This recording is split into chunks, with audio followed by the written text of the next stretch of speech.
Is your regular quesadilla routine feeling a little flat? Get ready to flip your dinner game on its head with something truly epic.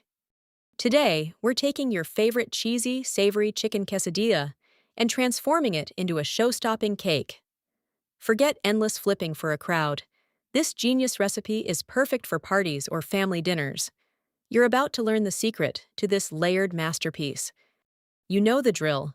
Standing over a hot pan, making one quesadilla at a time while everyone stares hungrily. For a party? Forget it. Our quesadilla cake saves the day. Think of it like lasagna, but with tortillas, glorious chicken, cheese, and veggies stacked high. First, cook up seasoned chicken, taco seasoning, garlic, onion, and bell peppers for that extra kick. Grab a large oven-safe pan. Layer a tortilla, then a generous spread of chicken mixture, a mountain of shredded cheese. Monterey Jack and cheddar are my go-to, and another tortilla.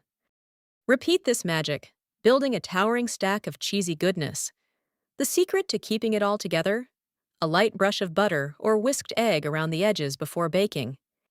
Pop it in the oven until golden, bubbly, and the cheese is practically screaming your name. The smell alone will have your neighbors knocking. In just one bake, you've created a crispy, gooey, flavor-packed chicken quesadilla cake that feeds a crowd and looks amazing. Seriously easy, seriously delicious. Want more epic dinner ideas? Click here to watch next.